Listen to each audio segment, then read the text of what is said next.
is we're gonna roll the thing, Nick. We're gonna roll the thing. Are you ready to roll the thing? I'm confused. What thing? This thing right here.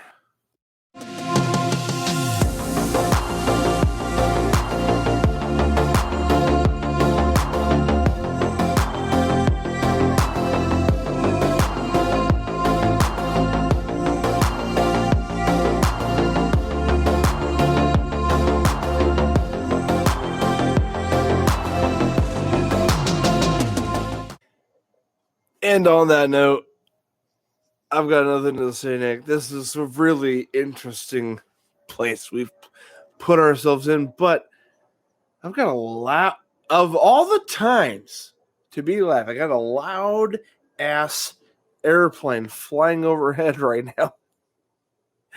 In my, I don't know if you can hear it over my talking. Slightly. It'd be great if you didn't, but now that you've confirmed it, it's all right. It's there. It's but part it's now of gone. it. It's now gone. It's part of it, and that's okay.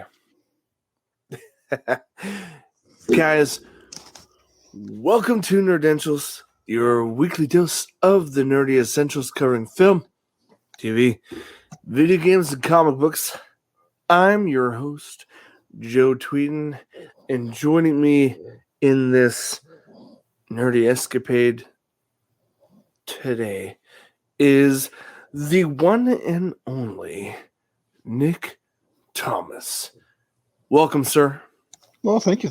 I'm glad to be here again, like I usually am when we do these. You are currently, and I'll give this, if we had an award system, I'd say presently you won the statue that calls you the most faithful, or at least the most available. Teach his own, whatever that looks like. We'll call it available. And just, you know what? And that's not a bad thing at all. I'm married, man. I'm not available. Available from a nerdy friendship standpoint. Can I say that? Is that safe? We'll go with that. All right. Tonight, we're going to offer you up a little bit of traditional Nerdentials variety. We're going to the best of our ability, we're going to cover 3 solid pop culture topics that we usually promise, especially in the intro and more often than not in any given episode. Guys, movies, TV, and video games, like that's kind of like the Triforce, if you will. Legend of Zelda reference. The 3 topic nerd scope that we try to cover here tonight. So we're going to do our best to do that. Guys, we're going to hit a film or 2, a TV show or so, and some gaming. That being said, guys, it's time to jump into Movie Matters.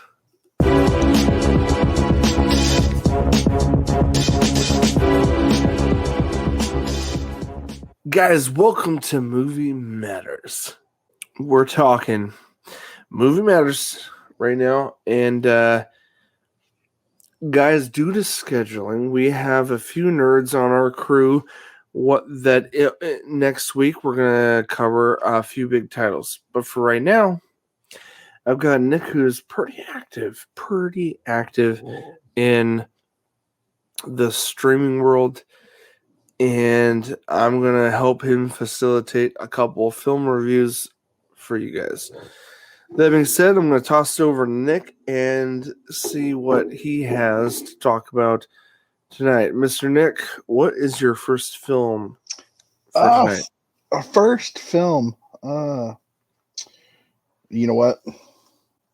It's actually one that was interesting, and I didn't know how I was going to think about it until I watched it, and then I loved it. Let's talk about Nobody. Perfect. I'll help you, Nick, by listing off who's involved and the premise, and then I want to get just your raw thoughts, sir. This is definitely something I'm curious about and something I'm hoping you recommend. But we got a film released this year, 2021, hour and a half, action, crime, drama, thriller, if you will. It's directed by Elia Nashuler. Apologize for the pronunciation. I'm horrible with the names. It stars Bob Odenkirk. And Nick, I think we're familiar with him from both the classic 2008 Breaking Bad and the spin-off series Better Call Saul, correct? Correct.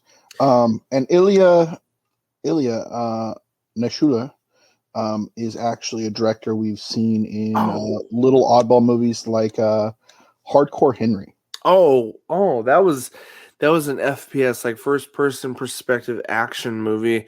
Oh yeah, that he took to the next level. I loved it. Yeah, okay, and then he's done some other obscure stuff, but like that's like the big one there, Hardcore Henry. And if I am not wrong, we've got a couple other actors, Connie Nielsen, who No. played. Yeah, Ilya was the director. Sorry. That's what I meant. Yeah, no, I'm sorry. I was making a transition on the director for sure. Yeah, go We ahead. got Bob Odenkirk playing Hutch. We've got Connie Nielsen playing Becca Mansell. Recently, she was in Wonder Woman, both films, actually. And we got Christopher Lloyd making an appearance. Dude, I'm gonna kind of like throw this back at you. Sorry, I'm just kind of like looking at the casting here, but I think the overall premise. Correct me if I'm wrong. You can elaborate after this, but it looks like it's about a bystander who intervenes to help a woman being harassed by a group of men, and he becomes the target of a vengeful drug lord. Does that kind of sum up the whole film? It does, but there's more reason behind it. And Go like spoiler free ish as best you can, but like give us the impact that you felt watching this film. They've been doing a lot of movies where they take the person you don't expect to be complete badass and make them badass. And this one definitely fit that bill. Bob Odenkirk channels movies like John Wick, Red, Taken, things like that, where the people come after this person not realizing who they messed with. And it's weird to think that Bob Odenkirk, Better Call Saul, is this person that everyone should fear. But I love the idea though, dude. dude, yeah, it makes me want to watch it. And I could honestly say, watching his other movies before this and then coming into this, I'm thinking to myself, no, this is gonna be funny. Something's gonna happen. He's gonna get like attacked, and it's just gonna be random like happenstance that he gets his way out of it. No. Bob Odenkirk, I know you probably don't watch this, but if you ever did watch our podcast, sir, newfound respect for you. Freaking phenomenal and terrifyingly awesome. Dude, I love that. That's really unique because, like, I mean, I don't know. I feel I don't have a good scope of like the general public perspective, but he played kind of a low level lawyer in the Bryan Cranston 6-season series Breaking Bad. And then there's a spin-off series, Better Call Saul, which, to be fair, has gotten a lot of acclaim. Like that series has actually done really well. So if you haven't seen either of those shows, I think it's fair to say a lot of people don't know how good Odenkirk is. And he's a great actor. And you're saying he kind of excels in this particular role, at least for this film. It surprised you, would you say? Oh, he did surprisingly well in this, and I would never expected it from him. But I actually want to go through and find some of his older movies that he was in because he was great in this. And I hope we get more of Nobody. The character he portrayed in here was insane. And I loved it. Not only that, you get the little points of, because it's Bob Odenkirk. They made a point to put in very intended points that were intentionally meant to be so awkward it was funny. Right.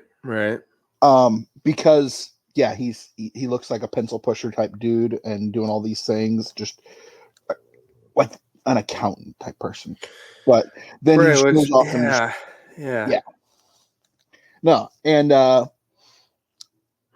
but I can honestly say the second half of this movie, when you watch it, is stolen by Christopher Lloyd.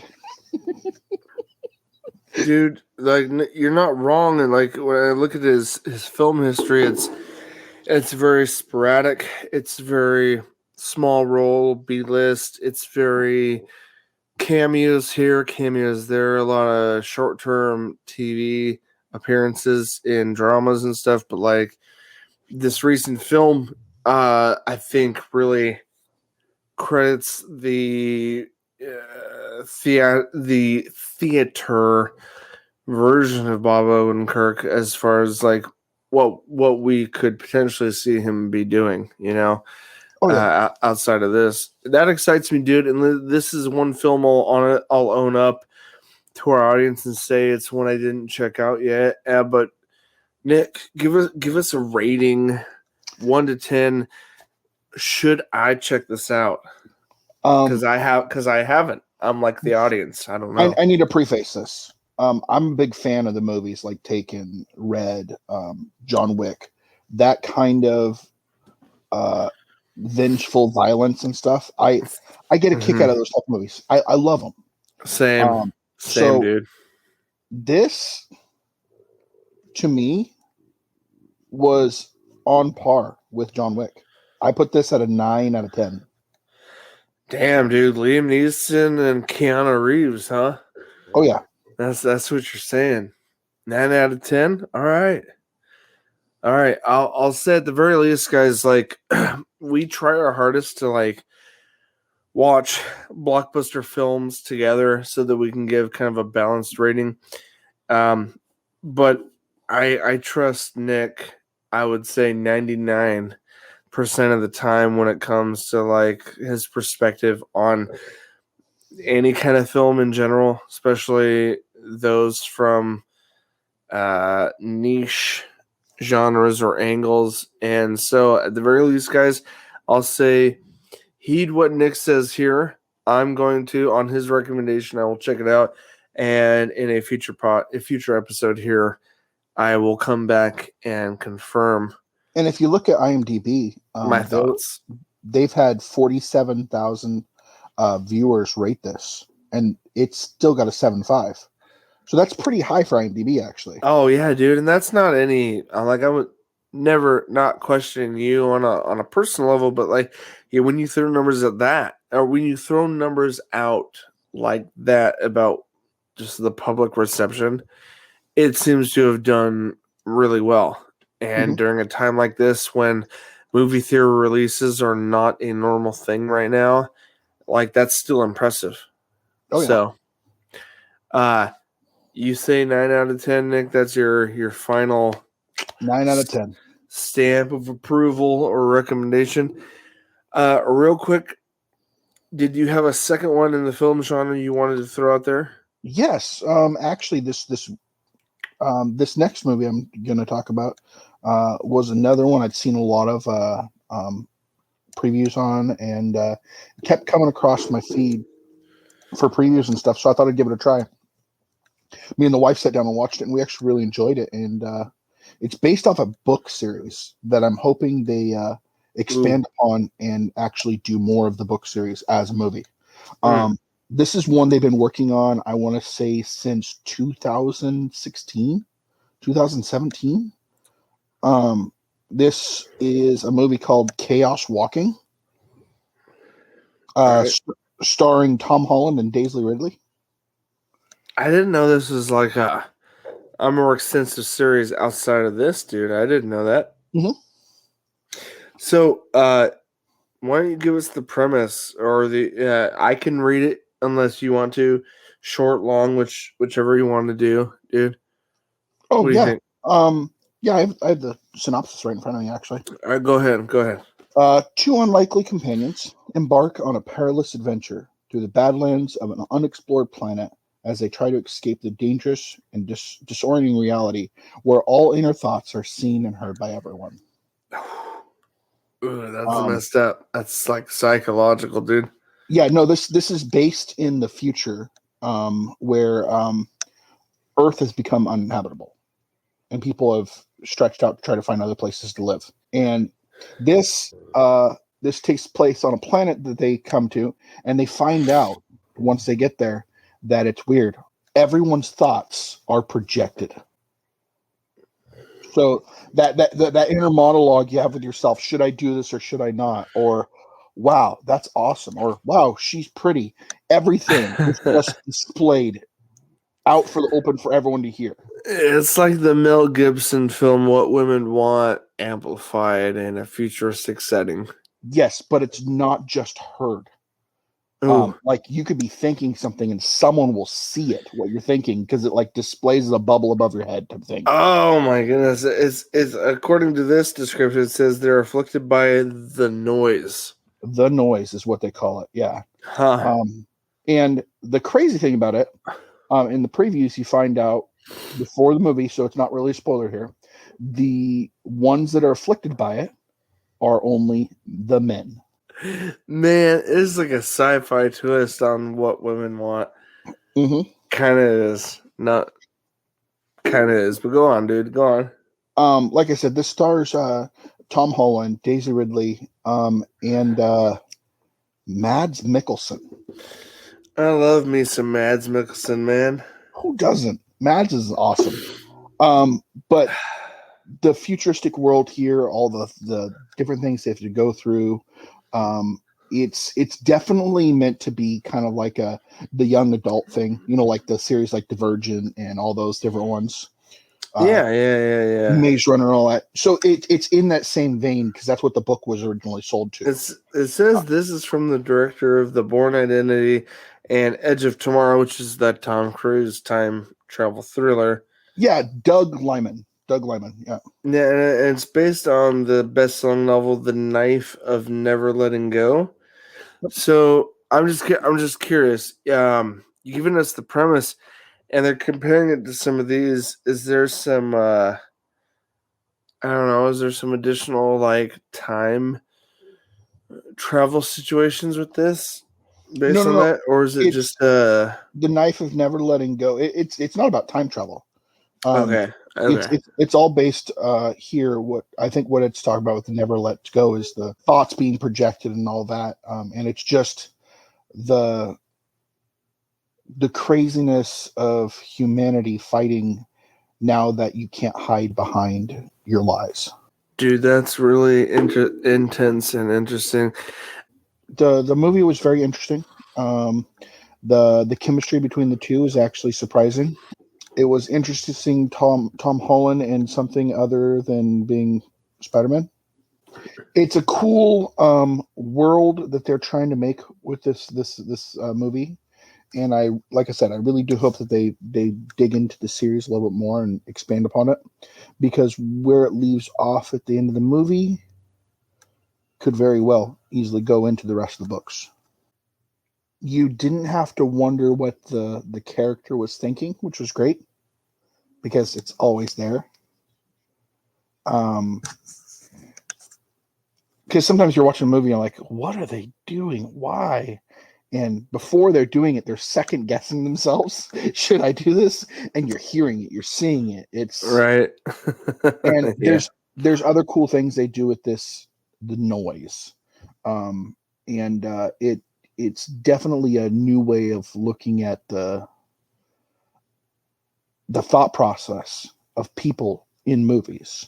And I thought it was really cool that they did that, and that the way they decided to portray it from the book to here was also very interesting and cool. But yeah, no, I can only hope that they'll continue the series. I don't know if they've signed on for more because it took so long for them to actually finish the first one. They just ran into a whole bunch of issues back and forth Right. where they could actually finish the movie. But no, I would give this probably a 7 out of 10. Not as high praise as the other one, just for the sheer fact that it felt like they left a few things out that could have been more better for the story. Right. And they didn't quite explain everything completely to you. But that could also be because they're planning on making more movies that are going to explain everything. Right. That makes sense, dude. Whew. Shoot, dude. Like, I will take that on a high recommendation from you. Something I haven't watched yet for sure. And I kind of want to throw this out there during our Friday episode that we have been checking out the big hits. And due to scheduling, we're looking forward to getting more of our nerd core cast joining us for that.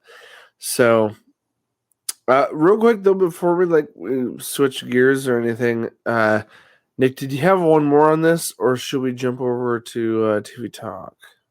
I didn't have any movies more on that other than the big ones. We want to wait for the others.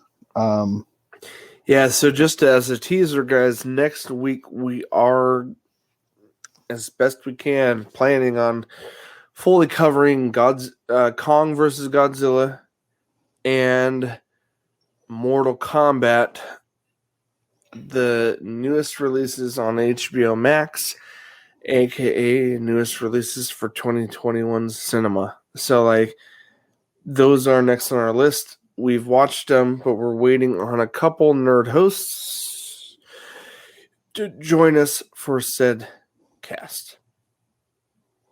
That will happen no matter what next week. Promises on that. Nick, should we shift over to TV Talk? Are we good for that one? Sounds like a plan.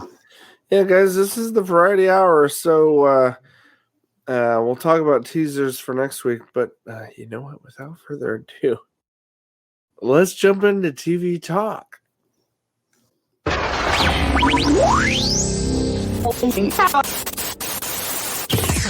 Guys, welcome to TV Talk.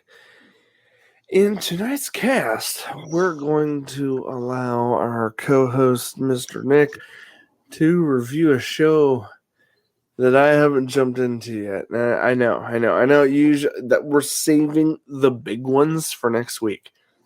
We do have a huge TV show to cover next week, but Nick did skim the webs and the streaming services and found a gem that I'm going to try to get him to talk me into checking out. So that being said, sir, let me throw it over to you for TV Talk. What have we seen lately?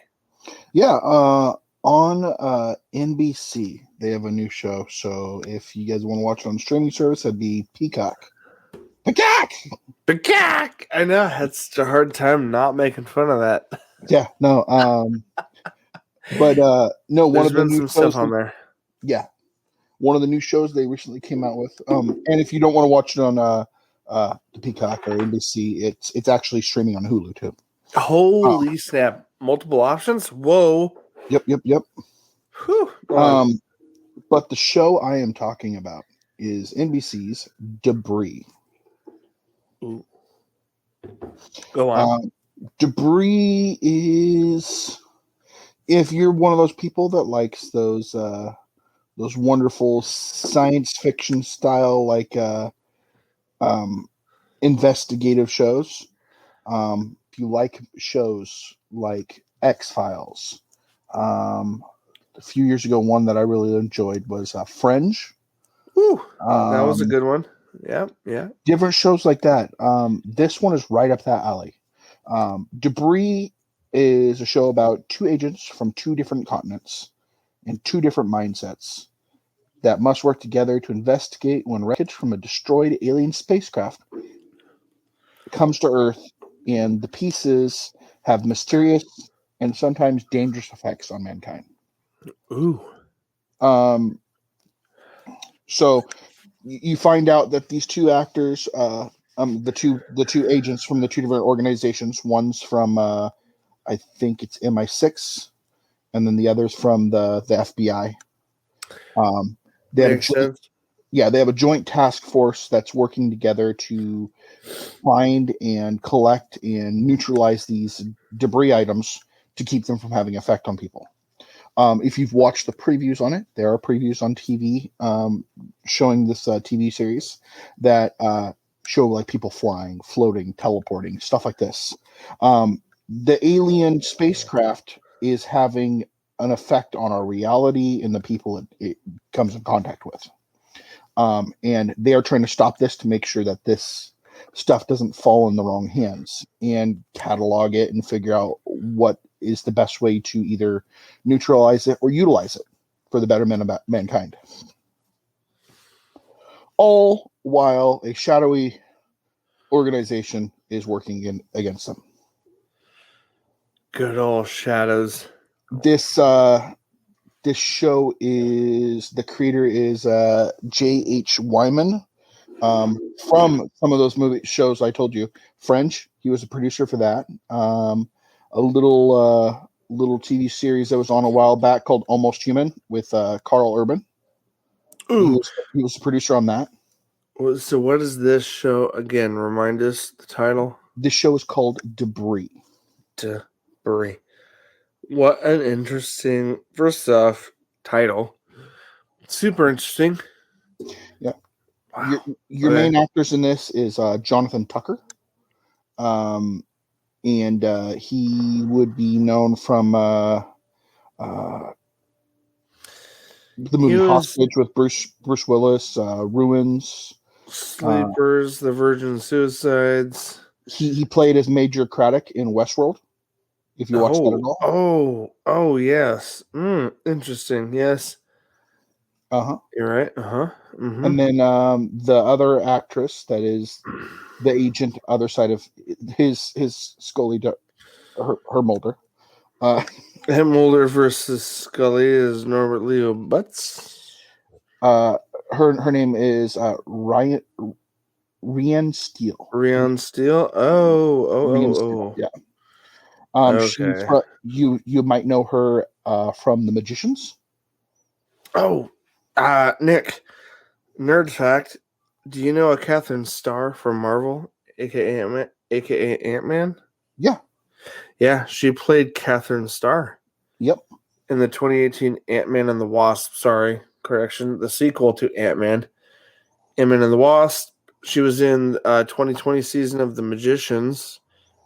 NCIS, crazy hit. She's done a lot of TV cameos and smaller roles in film. She was in Blacklist briefly in 2017.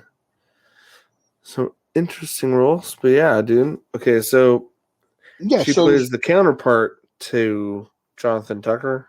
Correct. Huh. Yeah.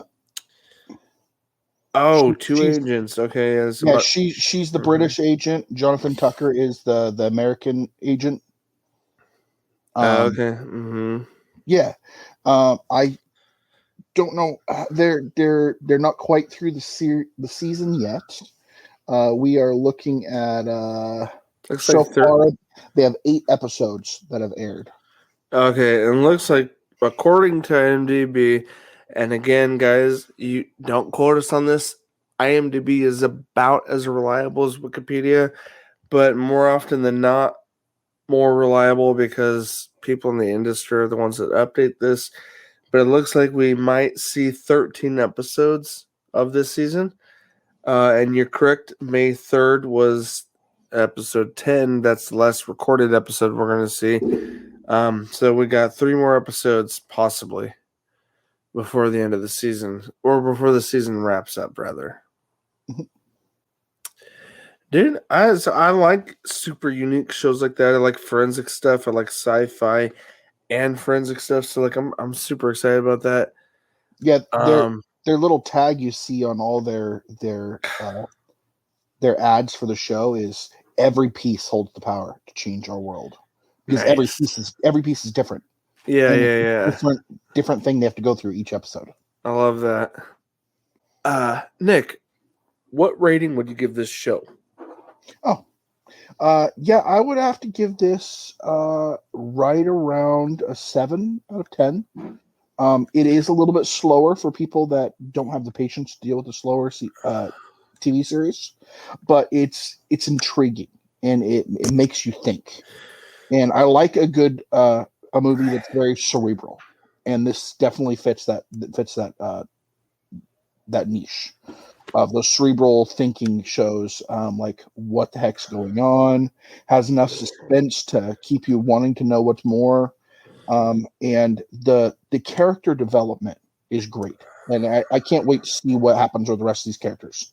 I think this is one of those ones that if it makes it through the first season and goes into a second, that first season is going to be kind of building so you're understanding who the characters are, and season 2 should just take off on a stride and be awesome.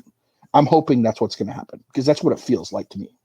But I would definitely give this a 7.5 out of 10.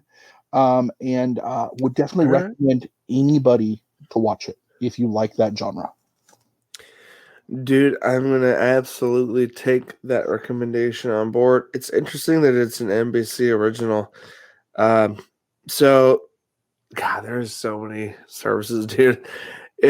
This is why we're here, though. We're here to, like, seek out these unique shows and, like, give people a reason to check them out, right? Yep. Dude, that being said, if you're good on the TV talk, I think now's the best time to transition into if you're ready for this gaming bits. Or as you would say during our recordings for it, let's get to it. No, that's only in the introduction to playthroughs, but here we go. Gaming bits.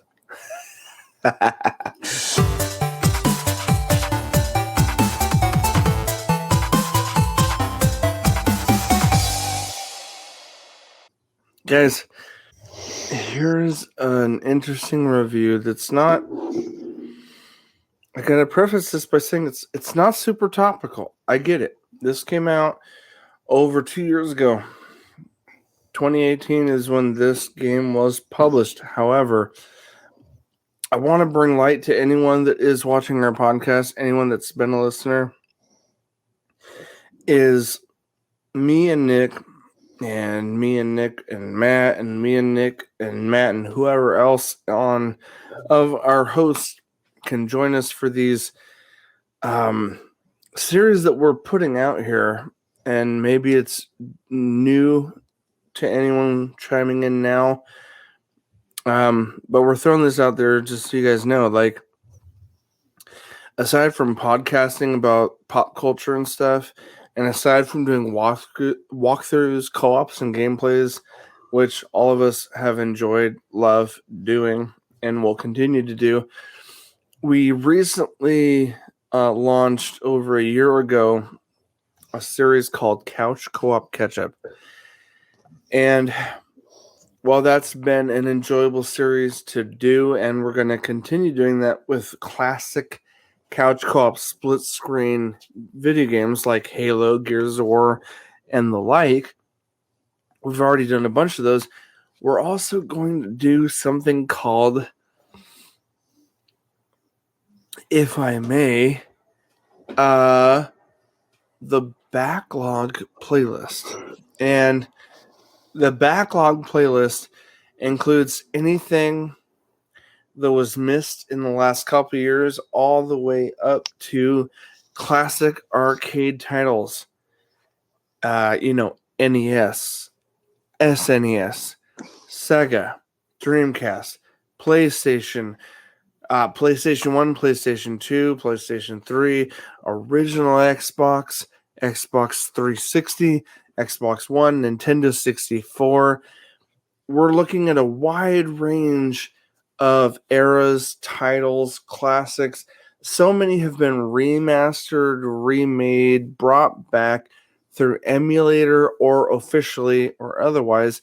And something we want to do on this channel, in addition to covering what's new, is we want to go back and have fun with classics. And the term classic, Nick, is can be and is subjective to the person you're talking to and the era they grew up in. And so for us, classic might be 8-bit arcade. It might be Sega Genesis 16-bit. It might be the 64-bit era in the 1997 release of Nintendo 64. So the thing we're going to do going forward in celebration of this topic that we're going to review right now, Nick, is that Nerdentials is going to cover a wide range of older releases as well as keeping up with what's new. And part of our backlog is going to start with this particular title. Me and Nick wanted to review real quick and kind of shamelessly plug the fact that we did a 12-part series just last month where me and Nick, with an elevated level of hilarity, I think, upon rewatching, went through a very deep, drama-filled co-op game that was not old. This isn't something that came out 20 years ago. This is a game that came out less than 2 years ago from a company that felt a missing link in the couch co-op experience. I truly believe that, Nick. I believe that Haze Light Studios and everyone involved in that felt that there was something missing in the gaming community, and that was the couch co-op experience. Yeah, Haze Light's known for this game and Two Brothers, if I remember correctly.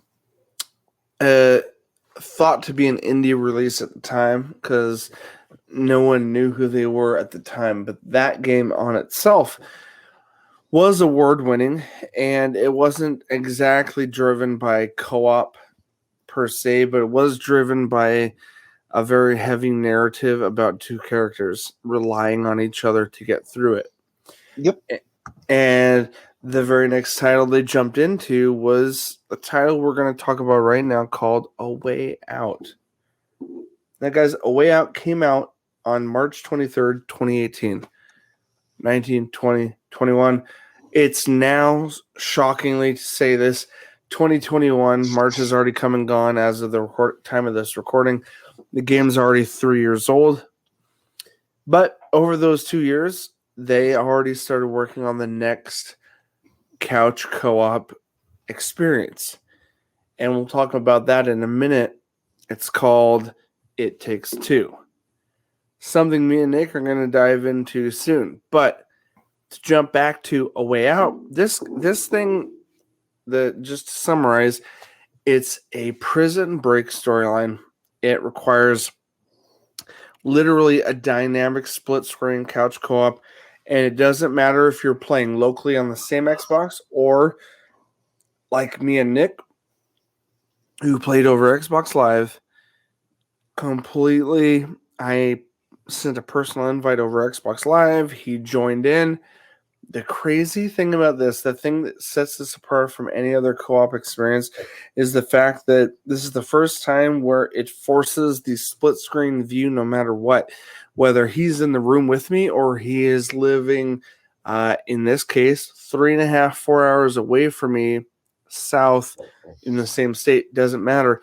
He's in front of his TV and Xbox. I'm in front of my TV and Xbox. And we co-op this thing.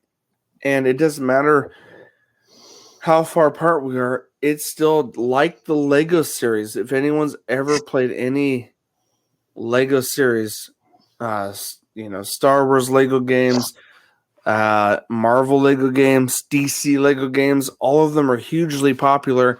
And something that's commonly, normal to them is a dynamic split screen.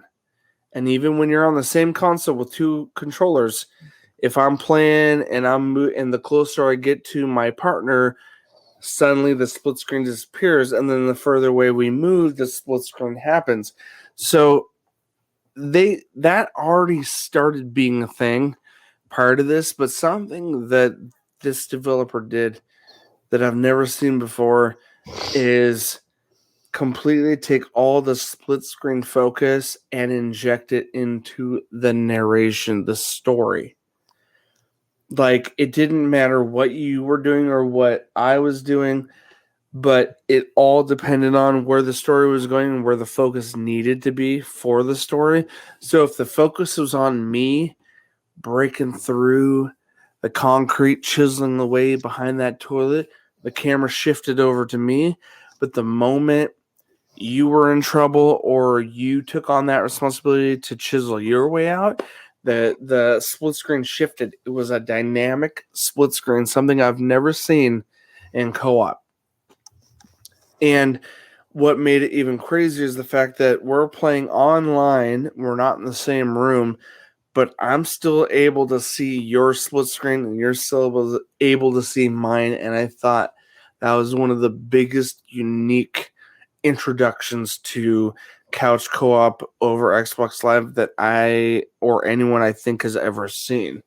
Nick, what's your take on that as we move forward through this review? I just want to get your hot take on the concept of this couch co-op and Xbox Live. It was single-handedly the best multiplayer game I've ever played with someone. It was my favorite co-op experience I have ever had. And I could say this without any reservations that if you're going to play this game, I would recommend playing it with someone that you're close with, a good friend, family member, someone that is not only invested in the game, but invested in you so that you guys can have fun with it. It actually does make the character's development mean that much more to you. And the crazy twists and turns along the way. Dude, like, I would like to make a couple more comments on the general review before we wrap up our rating. Aside from being a unique approach, I would also like to add in just the crazy variety of game mechanics that were experienced by us in a co-op setting. Mm-hmm. So the game is designed by default to be an over-the-shoulder, third-person action adventure. We've seen shooters do this, like The Division. We've seen like Gears of War, cover and fire. But the focus of this game was not about running and gunning. It wasn't about shooting everyone in sight. There was a lot of Splinter Cell style espionage, sneaking through cracks, crevices behind people. There was RPG elements where we're trying to persuade a character to help us out or talk to someone. There was multiple choice. There were scenes where we were in a side-scrolling fashion doing action buttons that felt very Mortal Kombat-ish. Teaser to a future podcast next week. But there was so much going on in this game. By and large, the overall concept was co-op, third-person perspective, over-the-shoulder drama. Essentially, I'm like, that was the majority of what it was, but it incorporated chase scenes, shooting scenes, espionage. There was so much that I can't think of a, Nick, you tell me, I can't think of a genre that this thing didn't cover in it as far as gameplay mechanics go. I can't think of something that it didn't cover. No, there was puzzles, there was Yeah. RPG style elements, there was, like you said, shooters, there was driving pieces where you actually had to drive the vehicle to get away from stuff. You pretty much had to build a car at one point, but they made it so involving and And part of the story. yeah, and so necessary for you to have to work with your friend to make it work. No, it was insane. I loved every second of this game, and I can't think of any time that I didn't enjoy what was going on screen. Dude, like, it's not, I'll agree with you. I'll second that. Like, it's not the longest game of any of us have ever played. And to be fair, I'd say, like, a good range would be, like, if you skip all the silly things and the side missions or even the side games, you can knock it out in under 6 hours with your friend. But you could go 10 plus hours if you, like, just literally dive into this and take your time with everything happening. There were mini games, everything was co-op. Everything was about you and your partner doing stuff together. That's what blew my mind, dude. And not to get super deep or spoilery into this, but like the final mission, dude, without spoiling anything, like we talk about it in our playthrough, like in the rolling credits in the final chapter, episode 12. Guys, go check it out on our YouTube channel if you want, like, to see the everything unfold. But like, you and me, I've never seen such a dynamic co-op situation. And just to, like, not spoil anything, but just to explain a little bit, there was a situation in our story where both of us are trying to escape at the same time. And what I've never seen done in a video game, let alone a film. I can't name a single movie where I've seen a back and forth like this. I'm sure it's been done, but I can't think of a big, well-known, popular title that compares to this type of back and forth, let alone a video game either, where me and him were doing this co-op split screen for almost the entire story, the entire game, like the 6+ hour investment me and him spent together. But in one of the final missions or final levels leading up to the crazy twist, and we'll leave it at that, there's a point where we're both literally trying to run and escape with our lives. And during this chase, during this crazy, crazy, only Quentin Tarantino could have pulled off this kind of transitions in action where at one moment it's focused on me and my character, so I'm taking control. And mind you, because it's split screen, Nick is seeing everything that I'm seeing. So when the game shifts to me, all Nick can see is what I'm doing, my character. And he just has to hope I get through this moment. And then there's another action moment where the camera shifts over and suddenly it's his character.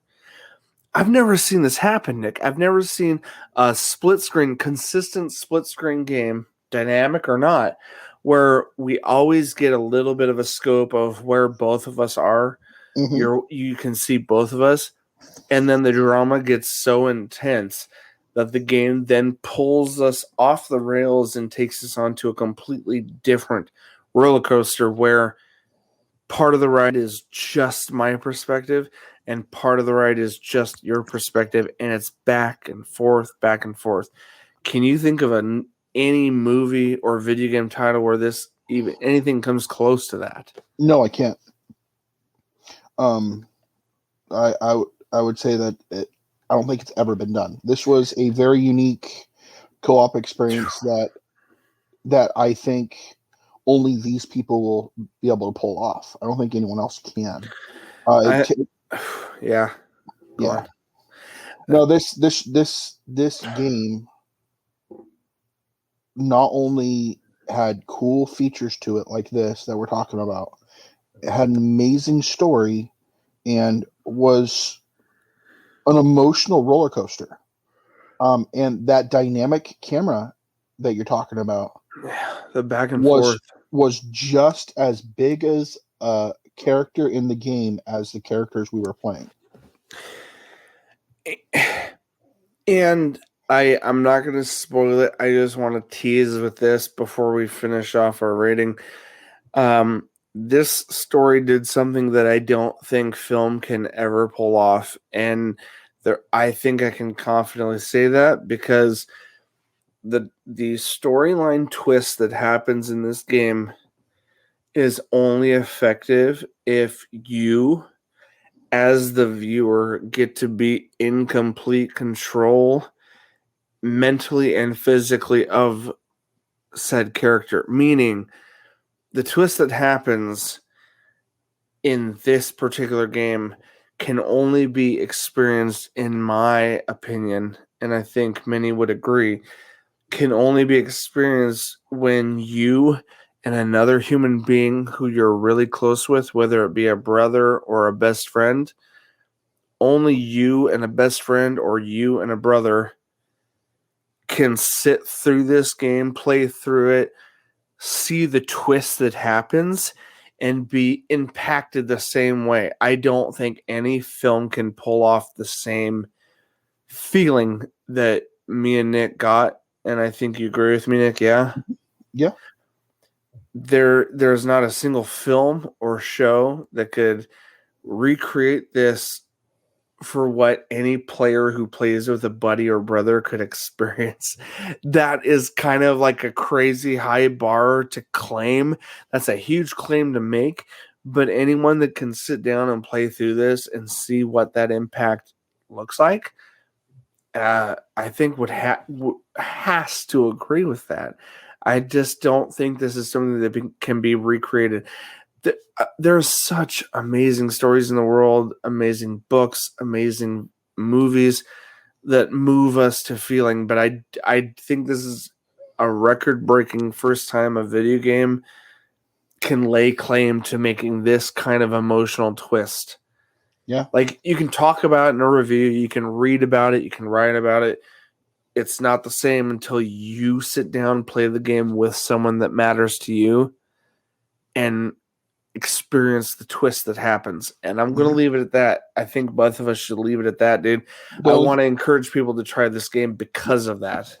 And the only other thing I got to say real quick before we give our rating is this game was an emotional roller coaster and covered the whole gambit of feelings. Everything from laughing to like, whoa, craziness, humor, sadness, anger, to points where I was actually physically crying. Dude, I'm gonna tell the audience right now. I'm sorry. I'm sad we didn't get our face cams, but if they could just feel the silence we're going through in the last 5 minutes of that game, I think they would know that there were some tears shed there. And if they didn't know that, they know it now. Yeah. No, it's an insanely gripping game that grabs you and refuses to let go till the credits roll. And even at that point, you're just flabbergasted about the emotional roller coaster you just went through in this whole game. That's the thing that makes it unique, dude, is it's not a story you can just tell someone, go read this, and you'll be blown away. You'll be upset. It's an experience that you have to tell someone to go. With those thoughts, I would definitely say this is one that people need to try. Where would you rate it, Joe? Okay, like here's a good spot right here. Like, good Lord, everything I said felt like I was claiming this was gold. And I'll stick with that still because, oh my God, dude. I've never played a game on the. Let me separate something real quick, just because artistically, creatively, audience perspective, and also professionally, I would have to say, like, we all understand this isn't like, wow, Unreal Engine next gen, whoo, popping my eyes out like photorealistic. But this game didn't need that. I think that's the biggest point I want to make, is that the graphical uh the graphical fidelity or prowess of this game was not did not and does not and or never has to be the focus of my rating on this. And I think me and Nick are on the same page with that. Like, it didn't matter how photorealistic this was. It was so well written, well crafted, mechanically, artistically, musically. You listen to the soundtrack as we're playing through this, the emotions that are played out. Like, this one of those rare occurrences where the craftsmanship outweighs any level of visual fidelity. Like, that is not the bar we're reaching here on this rating. For everything else in this game, graphics aside, because sometimes a game can win on purely on graphics, but I would say removing graphics entirely, and they're not that bad even, they're decent. But if you take into consideration story, music, emotional impact, game mechanics, everything else that wrapped me and a close friend into for a wild ride experience, I have to give this a 10 out of 10. A Way Out for Joe gets a 10 out of 10. I'll be shocked if I hear anything else, but be bold, sir. Nick, what is your rating? Be bold and honest. What's your rating? My rating, 100% would have to be a 10 out of 10. It was, like I said before, it is single-handedly the best co-op experience I've ever had.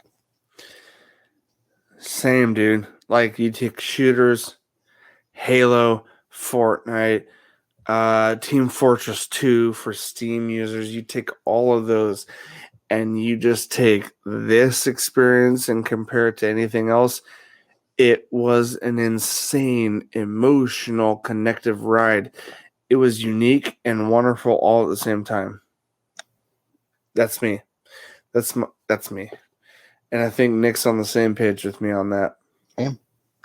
So I think it's fair to say, even though the rest of our nerdy cohorts have not played through it yet, two nerd hosts who both got to physically be in the trenches with this thing, I think it's safe to say that Nerdentials as a whole gives A Way Out a 10 out of 10.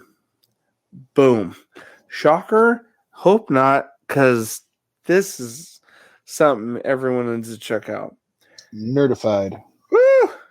That being said, Nick, I think all I want to do is tease what we're about to do for our channel, and then just close out the podcast. I think it's a good spot. Yeah. Sounds like a plan. All right. So to tease what's about to happen is me and Nick. If you've been around on our channel, you've seen a 12-part series covering the game we just rated a 10 out of 10. So if you guys had any apprehensions, watch at least the first part.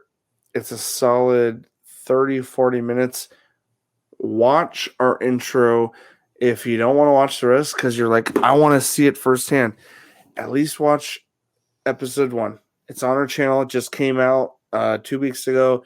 It's on there. All 12 episodes are on there. Would love the support if you watch all of them. But if you're new and curious, at least check out the first few minutes of part 1 and see what we're talking about. Check it out. That being said, me and Nick are about to dive into another co-op adventure on our channel. Among all the other playthroughs, walkthroughs, and podcasts, me and Nick are going to do another full, all the way through beginning to end co-op experience that seems to promise another unique adventure. And I'm hoping that as different as it is, that it does, I hope it takes us for another emotional roller coaster like their last adventure. And in fact, the same developers that did A Way Out just came out a week or two ago with a title that's been 2 years in the works called It Takes Two. Now, yeah, I get it. It's playing on words, it's playing on the idea that this is a co-op adventure, and it promises to be drama-filled, adventure-filled, comical moments, and a deep adventure for you and a buddy. And me and Nick are going to take that challenge again and go through another co-op adventure by this same developer. Me and Nick, I think we're pretty excited, dude. And we're going to leave it at that. So stay tuned. This is going to wrap up our podcast, at least our variety show this week. I think this is episode 105, dude. I think we're at episode 105 now. As far as the podcast goes, we, as a teaser though, when we get a couple other hosts on board next week to record, we are going to cover some big films, some big TV. Whether it works out perfectly or not, I'm going to tease this. Kong versus Godzilla, and Mortal Kombat. Mortal Kombat. Man, 20, 30 years in the making on a lot of these things. We're going to cover two big films, HBO Max and Warner Brothers. Boom, boom. Then we're going to cover a recent Disney Plus series, The Falcon and the Winter Soldier. Full season review coming up, guys. And I'm just going to leave this to the wind of fate. Some more video game talk soon. That's right, guys. Next week, we got a full plate of topics to cover with all your favorite Nerdentials hosts, so stick around for that. Guys, that's going to do it for this week. We covered movie, film, and video games. Hope you guys enjoyed it. For myself and Nick, this has been your Nerdy Essentials. And as always, nerds, we'll see you on the other side.